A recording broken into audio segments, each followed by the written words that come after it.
Right now it's 6, the looming government shutdown and getting home from the holidays. It could lead to longer wait times at airport security checkpoints during the holiday season, which is expected to be the busiest on record. Plus, the fate of the toll. A judge set to rule on whether to put the controversial congestion pricing plan on hold again. And drone mystery reaction now. The FAA tightening airspace restrictions over the city and several parts of New York. Good evening, everyone. I'm David Usher. And I'm Natalie Pasquarello. We're going to have more on those stories in just a minute, but we have to start with a breaking news update. A car that slammed into a busy outdoor Christmas market in the eastern German city of Magdeburg, which has killed at least 2 people. One of them, we found out, is a child. At least 60 others were hurt in what authorities believe was a deliberate attack. Our chief investigative reporter, Jonathan Dinks, in the newsroom with some breaking details. Jonathan? David, Natalie, German authorities say this appears to be an intentional act. The driver described as a 50-year-old doctor, originally from Saudi Arabia. German police looking into whether this was a so-called lone wolf terror act, the car ramming its way through a crowd at a Christmas market. This shocking video out of Germany shows a terrible scene.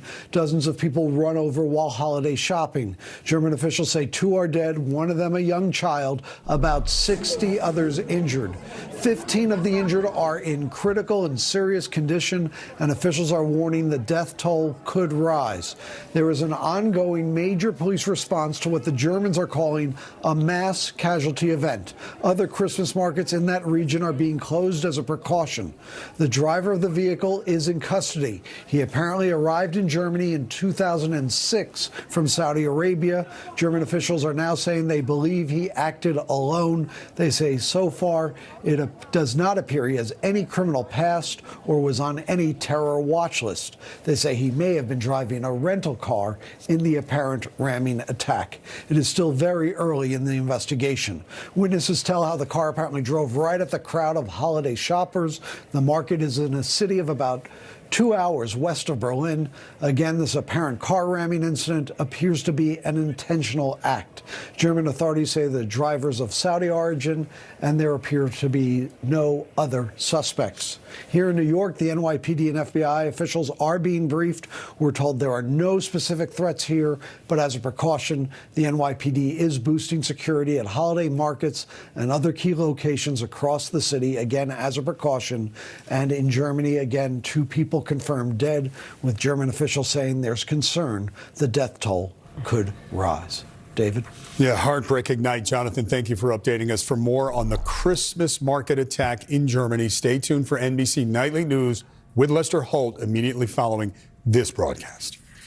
Let's take a minute to talk about the weather because snow's falling across parts of our area. Even the city saw some flakes earlier. Storm Team 4's Matt Brickman tracking the snow and a big drop in temperature, Matt. Yeah, Ush, I think we could see our coldest temperatures so far in 2024, right before we flip the calendar. 17 degrees is the mark to beat. We did that in January, but take a look at what happens over coming days. Tomorrow morning, we fall below freezing, down to 18, close call. Sunday morning, Monday morning, I think is our best shot, down to 15 degrees. So the snow that falls through the night tonight and into tomorrow morning very well could stick around for a couple of days. Right now, we're starting to see a bit of a lull developing right in the middle of your screen. Take it down the Hudson Valley through the city. I'll put Storm Tracker 4 in motion here, and you're seeing some of those deeper blues turning lighter and even some holes showing up in the radar. We're starting to see the moisture source from this low pressure system pull away, while the rest of the Alberta Clipper snow has yet to move through. That'll come through overnight tonight and should deliver maybe as much as an inch for the city before that frigid first weekend of winter. We'll talk about that and a warmer finish to the year in your exclusive 10-day forecast coming up. Back to you. Okay, Matt, everybody, of course, keeping an eye on the weather because with Christmas approaching, a record-breaking holiday travel surge expected in the coming days. AAA projecting a more than 6% increase from last year. At least 119 million people estimated to travel over Christmas and New Year's, nearly 8 million of them by air. Airlines are encouraging passengers to arrive 2 hours early for your domestic travel, then 3 hours early for international flights. Ush. And concerns about that rush, Natalie, right now because the countdown is on with a government shutdown. Now, in less than 6 hours, lawmakers have until midnight to hammer out a deal on a temporary spending budget. If they don't, a shutdown could impact holiday travel just days before Christmas because air traffic controllers and TSA employees are government workers. Let's find out more. News 4's Adam Harding is at Newark Liberty to kind of walk us through this. Adam? Yeah, David, a lot we got to get to. It is a Friday night, the Friday before the Christmas rush. Airports, of course, very busy. At this hour right now, the House taking up a vote on this potential government shutdown. They now have less than 6 hours to get a deal done. If they do not, one of the major impacts we might see from this potential shutdown would be felt at airports nationwide. Just a Christmas vacation. Passengers tonight ready for takeoff at Newark Liberty. It's holiday travel. It was fine. But as the clock counts down to the holidays, concern is growing lawmakers in Washington may be delayed in striking an 11th hour deal to avoid a government shutdown right in the middle of this busy travel season. I hope, regardless of politics, that members of Congress understand that everybody wants to get home for the holidays. Everybody wants their kids. Everybody wants to relax and enjoy, including them. So I trust they will do the right thing. Should a shutdown happen, the TSA says 59,000 essential employees would still show up to work. They'll be needed as the agency expects to screen 40 million passengers over the next 2 weeks. An extended shutdown, they warn, could lead to longer wait times at airports just in time for your trip back home. More vacation, I guess. I'm hoping my TSA pre-check pays off. The last shutdown saw a surge in callouts from essential workers, which ultimately brought it to an end. Lawmakers have until midnight to strike a deal. Diana Prince flew in from Florida. It has not been bad at all. It's been wonderful. We got right through from Orlando. We landed here, breezed right through. It hasn't been bad so far. But we fly home on Christmas, so who knows?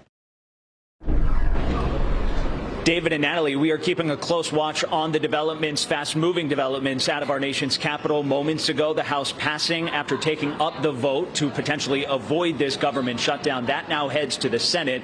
Moments ago, the president urging these lawmakers to come together and pass this legislation. Of course, they have until midnight to get a deal done. Otherwise, that government shutdown would take hold. The last shutdown, we're told, lasted about a month, but it was because of those workers who called out that helped bring it to an end. We're live in Newark tonight. I'm Adam Harding, News 4, New York. All right, Adam, with the late breaking details, thank you. Concern continues to grow over the recent drone sightings all around the Northeast. Officials now expanding some of the restrictions on drone flights in New York. The FAA banning drones in several dozen communities around parts of the 5 boroughs, Long Island, Westchester. It's not clear exactly why these areas were chosen, but Governor Kathy Hochul said the goal here is to keep drones away from critical infrastructure sites. This is the kind of measure that we've been looking for some time, as we've seen more and more hobby drones and commercial drones being flown around the city. Officials say violators could see their drone license suspended or revoked, or even face criminal charges. Authorities can also use deadly force to take the drone out of the sky. The restrictions will remain in place through at least January 18th. Today, a Manhattan federal judge kept everyone waiting to see whether or not he would decide to allow congestion pricing to begin as scheduled. Right now, the toll is set to take effect 30 seconds past midnight on January 5th. News 4's Andrew Siff's been following the saga of congestion pricing and has more now on this legal hurdle the toll is still facing. Andrew. Yeah, David, the plaintiffs in this case were hoping the judge would deliver a preliminary injunction from the bench late today, but he didn't do that, reserving his decision for another day. And so as of now, January 5th is still the date when congestion pricing begins. 16 days until those electronic license plate readers get switched on, but opponents still fighting to keep them off. A group of New Yorkers today even holding signs outside federal court that say, "Axe the tax." They need to look at the economic impact of such a policy and how it would affect small businesses and everyday residents of New York City. In the Manhattan case, multiple plaintiffs are asking the judge for an injunction. The Trucking Association of New York saying, "We are looking for pricing parity. This program is not fair." The Teachers Union saying New Jersey and Connecticut residents will suffer. Tax relief is unavailable to commuters out of state. But Judge Louis Lyman has so far sounded sympathetic to the MTA, saying at one point of the tolling plan seems like a kind of good idea. Starting January 5th, the peak price for cars with Easy Pass, $9, while off-peak is $2.25. Peak hours are 5 a.m. to 9 p.m. weekdays and 9 a.m. to 9 p.m. on weekends. MTA officials say they assume the toll will begin as scheduled. Are we changing our behavior, our strategy, and our execution? The answer is no. The MTA banking on billions of dollars in revenue from the toll to modernize the system, including new signals and new subway cars. But opponents aren't giving up. I think it's a regressive, discriminatory tax. I think it's a shame that we want to cut the island of Manhattan in half. New Jersey moving forward with its bid to derail the toll on environmental grounds. Despite Governor Kathy Hochul's confirmation this week, she's offered cash to settle the case. We've made multiple offers to settle this lawsuit. Very generous offers. Sources tell us that the offer from New York State exceeds $100 million, in part because New Jersey argued that communities like Bergen County were going to see an uptick in traffic as people head for the George Washington Bridge to try and avoid central Manhattan. But again, those talks have stalled. Still waiting on that New Jersey judge as well. Congestion pricing set to begin January 5th. We're live in Lower Manhattan. Andrew Siff, News 4 New York. Andrew, staying on top of it as usual. Thank you for the update. Luigi Mangione, the man charged in the shooting death of United Healthcare CEO, will appear in state court on Monday for an arraignment. Yesterday, Mangione was hit with 4 new federal charges that include stalking and the murder of Brian Thompson. Mangione being held at the Metropolitan Detention Center in Sunset Park, Brooklyn. It's actually the same facility as Sean Diddy Combs. Coming up, Partied Out. Word that the retail chain Party City is going out of business after more than 40 years. Plus, you're going to see how the basement of a hospital has been transformed into a holiday wonderland to bring joy to the youngest patients. You're going to meet the people who made the magic happen. Tonight, we hear from those who could be impacted most by a government shutdown. We'll have a late update. Plus, what's the worst time to drive during the holiday rush? We go inside Google Maps to see how they calculate the traffic and more when we see you back here for Nightly News. Well, you could say the party's over for New Jersey-based Party City because, according to CNN, the company is winding down operations immediately, closing all of its stores, ending nearly 40 years in business.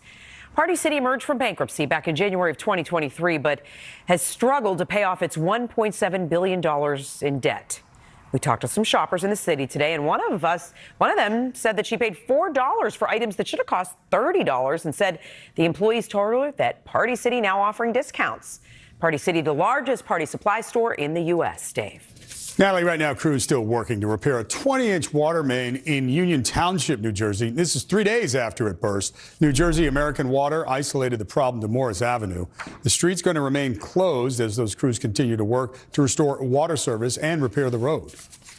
I'm just hoping they fix it as soon as possible just because I really need it as a server and also as a college student. So I really am banking on this weekend just to give me the most amount of money I can get. So I'm just praying that it figures itself out. People in Union and Somerset counties say the water smells like gasoline and paint thinner. In response, New Jersey American Water says they are flushing hydrants and monitoring the water for any odors. All right, next up, you don't want to miss this. Something special for the youngest patients at Memorial Sloan Kettering. Nearly 25,000 lights, nearly 3 city blocks long. We are taking you to this winter wonderland, and you will never guess who helped Santa make this all happen.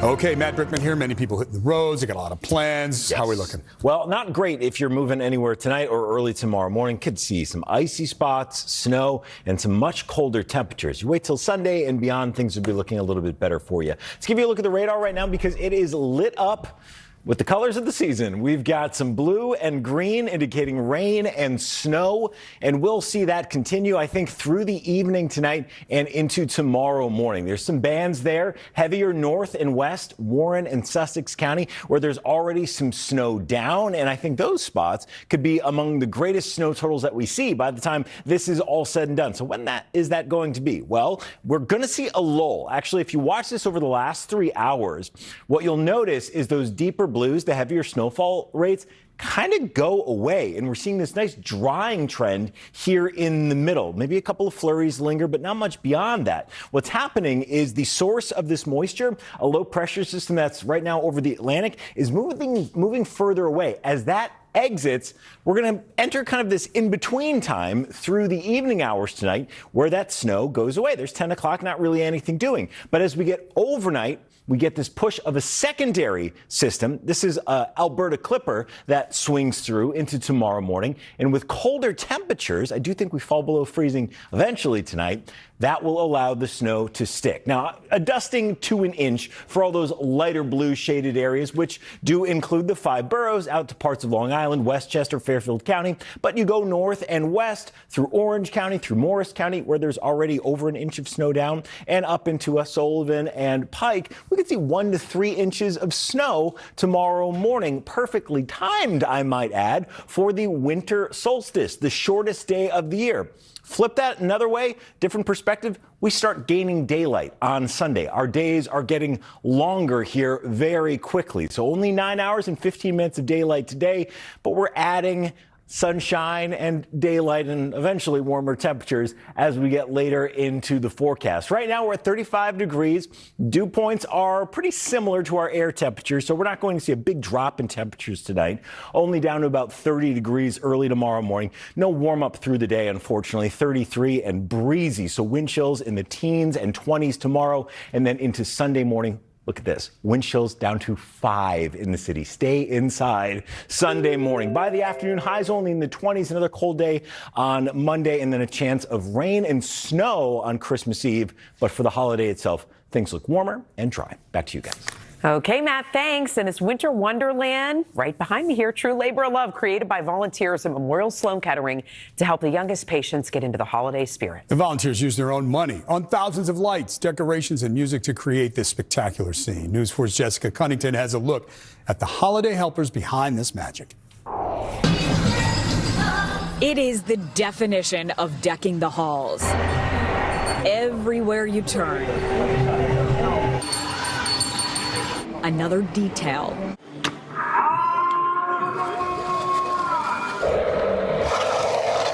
There's 4 trains, 6 large toy soldiers, I think 22 L's on the shelves. And it just keeps going. This is underneath Memorial Sloan Kettering Cancer Center. It's the basement hallway, and we transform it into this every year. These soldiers were handmade. All by the hands of about 30 employees in the facilities department who volunteer their time and talents. Any free time we get, we do this. They say, oh, you guys are just a painter, an electrician, or a carpenter, or a plumber. It's like, no, not really. You know, we could do a lot of other things. It comes from within the heart. Everybody works together as a team, and we do our best. And this is the results. This is what you get here. I think it's really cool and fun, and it makes it so much easier for the kids to lighten the mood and to get into the Christmas spirit. This is what brings me joy, is to see their faces. Their eyes light up and their face light up.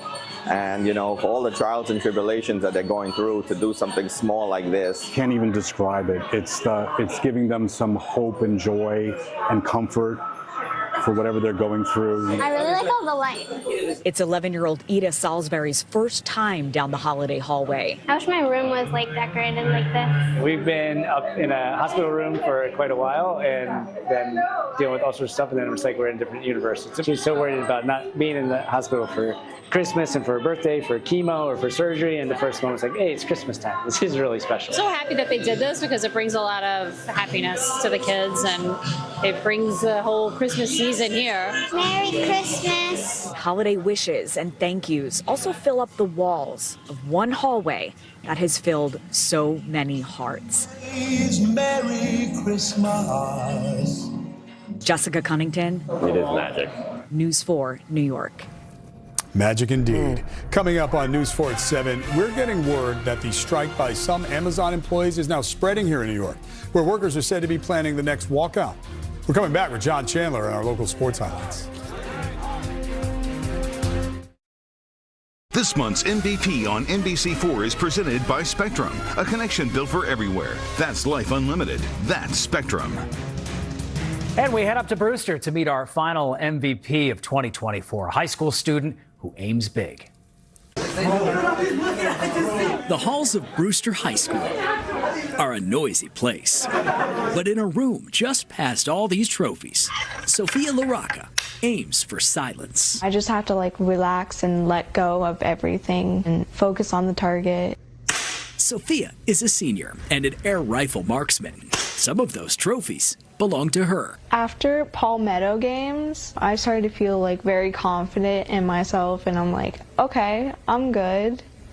I could do anything. Her coach, Mike Campbell, knew this the first time he encouraged a curious Sophia to take her best shot. She picked up the air rifle and she pulled the trigger, and then everybody kind of stopped breathing for a second looking at the target. She hit dead center the first time. Dead center. I surprised myself. Then she did it again. And she did it again. So right off the bat, we knew we just found something. Sophia had found something too. Her sport. She came to me and she said, they're starting an air rifle team. You didn't think a rifle, she could hold it properly? And it's like, you can't shoot a rifle. You have one working arm. Sophia has little control of her left side. I lost that connection in my brain to move it completely. My hand is stuck, closed. It can't open at all. When she was 9, doctors discovered a brain AVM. A year later, Sophia had a stroke. It left her paralyzed on the left and partially blind. And the doctor said she can't do any sports, so she had her dreams crushed. When I first had my stroke, I felt like I couldn't do anything. I felt hopeless, helpless. But now she sees endless possibility. It meant everything to me. I have friends who were doing sports, and I was like, I have nothing. Sophia joined Brewster's Navy Junior ROTC program, a nod to her great-grandfather, a World War II veteran. It's a great honor to know that she is following sort of in my grandfather's footsteps, going with the Navy. And with her sister's support, my younger one and my older one looks out for Sophia. Sophia competes in national tournaments and dreams of an even bigger stage. My main goal is to get into the Paralympics in 2028. I think it's extremely realistic, and she's got a natural talent for it. She's got a shot. Remember the name in 2028. Do you know an outstanding student athlete who is a game changer? Visit NBCNewYork.com/MVP to share the story of your local athlete, age 13 and over, who serves as an inspiration in their sport to their teammates and community. And tonight, the first ever 12-team college football playoff officially underway. It is an in-state battle. Number 7 Notre Dame hosting 10th-ranked Indiana in South Bend. And congrats to Sophia on what has been a great career so far. A lot ahead of her. Keep her number, 2028. You might be covering her. I think so. Love it. Absolutely. And well written, John, as always. Thank you, sir. Coming up next on NBC Nightly News, what those who could be impacted most in a government shutdown have to say. Again, the House just voted on a continuing resolution. We'll follow that throughout the evening. Also, AI revolution inside what's the worst time to drive during the holiday rush. An inside look at Google Maps to see how they calculate the traffic and more, and how a lesson in dining etiquette turned into a meal the kids will never forget. NBC Nightly News is next.